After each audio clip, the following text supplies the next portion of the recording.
an approach that will enable you to continuously improve your processes and enable you to get more things done quicker?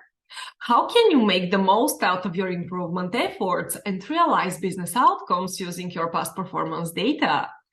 2 words, Kanban analytics. And today I'm going to show you how you can use your Kanban analytical charts to really use your data in a meaningful way, improve your delivery speed, and actually optimize your business decisions. There is a 4-step process you can follow to make the most out of your Kanban analytics. And here are the steps to follow.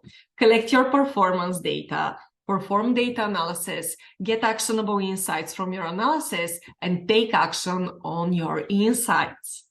The process is cyclical, and it will enable you to continuously identify and resolve the obstacles that hinder your performance. Now, let's explore each step in more detail. Number 1, collect your performance data. Data is the information that's collected when you take action on your Kanban board. Cards move from one state in the process to another. They get flagged as blocked, or they've been categorized using certain custom fields.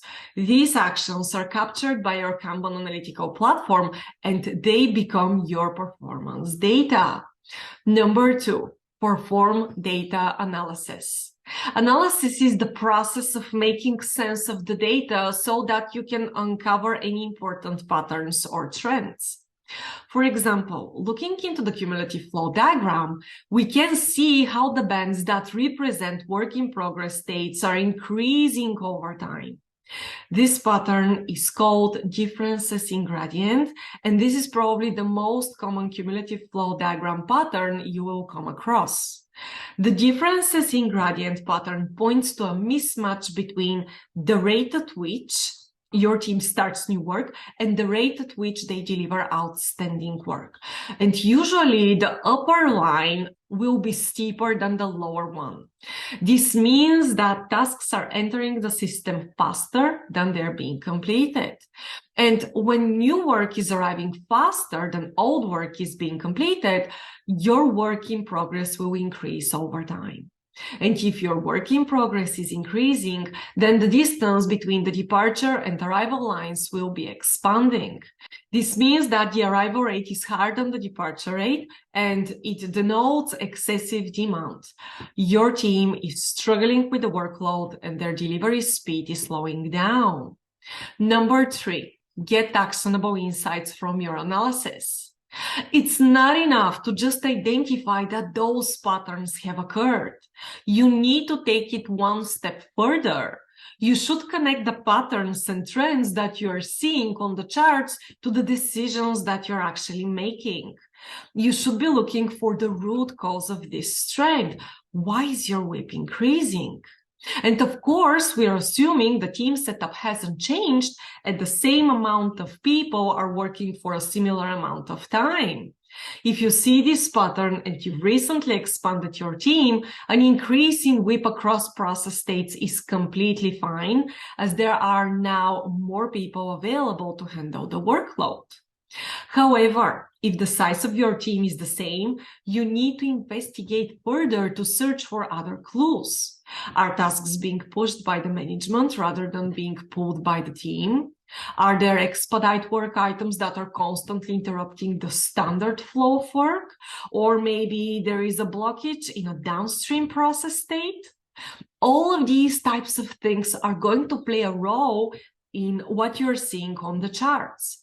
And when you connect your business context to what you've identified in your analysis, then you will be able to determine why the patterns and trends have occurred.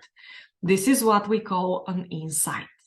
Number 4, take action on your insights.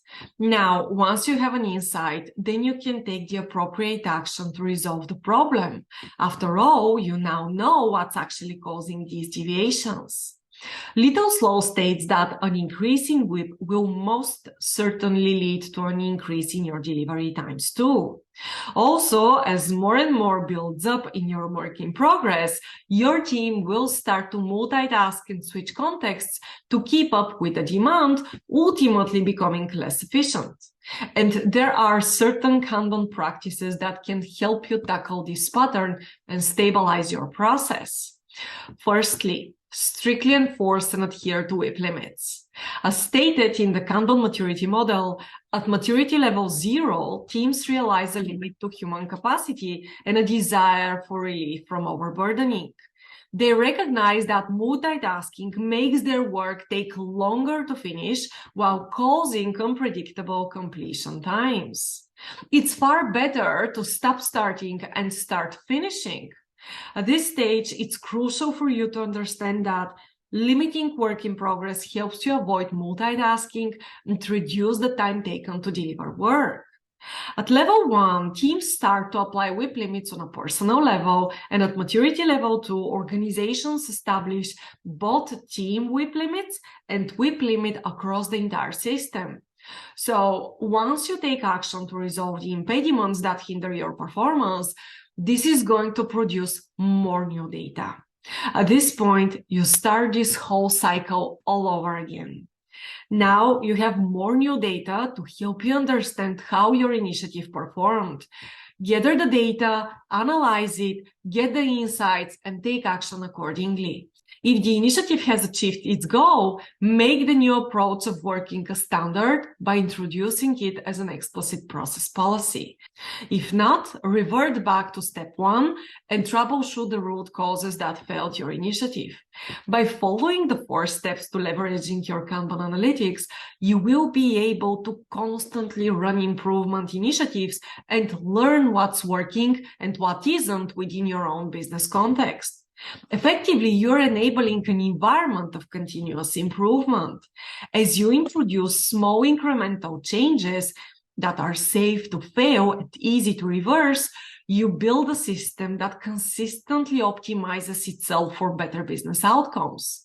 As one small win leads to another, you will be able to achieve a massive improvement in your performance.